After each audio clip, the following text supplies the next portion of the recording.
Hello മക്കളെ, പിന്നെ എല്ലാവരും എന്തിയേ? ഒരു ചായയൊക്കെ കുടിച്ചാ? ഇന്ന് ചോറൊന്നുമില്ല. ചോറ് വെച്ചിട്ടുണ്ട്, എല്ലാം റെഡി ആക്കിയിട്ടുണ്ട്. നീ ഞാൻ ചേച്ചി ചായ കുടിക്കാമെന്ന്. ഒത്തിരി ദിവസം ചേച്ചി ചായ കുടിച്ചിട്ട് കേട്ടോ കുഞ്ഞുങ്ങളെ. അപ്പം ഞാൻ ചേച്ചി ചായ കുടിക്കാമെന്ന്. അമ്മയും അച്ഛനും എല്ലാവരും ചായയൊക്കെ കുടിച്ചാ? പിന്നെ എന്തൊക്കെയുണ്ട് വിശേഷങ്ങൾ? വരി ചായ കുടിക്കാം. എൻ്റെ സുന്ദരി പൂച്ചകൾ കണ്ടിട്ട് ചായ കുടിക്കാൻ വട്ടം വട്ടം കിടന്ന് കറങ്ങുന്നു.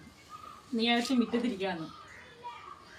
പിന്നെ മോന് ഇന്നലെ ഇന്നലെ പോകാൻ മതി, ഇന്ന് പോകണ്ടായിരുന്നു. എൻ്റെ അണ്ണൻ വന്നില്ല.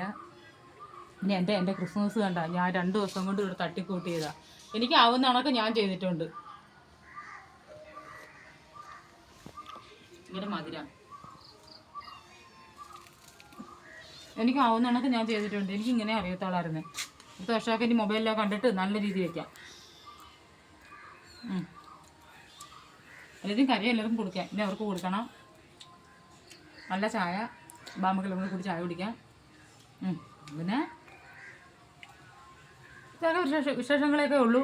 ഇന്ന് മീൻ മേടിച്ചില്ല. ചക്കക്കുരും പയറും എല്ലാം കൂടി ഇട്ടൊരു അവിയലും വെച്ച് ഇന്നലത്തെ വങ്കടക്കറി ഇരിപ്പുണ്ട്. റേഷനരി ചോറെന്ന് വെച്ച്. ഇത്രയും വീഡിയോ ഉള്ളു കേട്ടോ. വീഡിയോ എല്ലാവർക്കും ഇഷ്ടപ്പെട്ടെന്ന് വിചാരിച്ചിട്ടുണ്ട്. പിന്നെ എനിക്ക് ലൈക്കും സബ്സ്ക്രൈബൊക്കെ തരണേ. യൂട്യൂബിൽ ഞാൻ ഇട്ടിട്ടുണ്ട്. പിന്നെ ഇത്രയൊക്കെ ഉള്ളൂ എൻ്റെ വിശേഷങ്ങൾ മക്കളെ. ശരി, നമുക്ക് നാളത്തെ വീഡിയോ കാണാം കേട്ടോ. ഇരിക്കട്ടെ. ചായ താണ്ടേ പൊന്നു തന്നെ ചായ. അതാണ്ടേ മോളെ ചായ.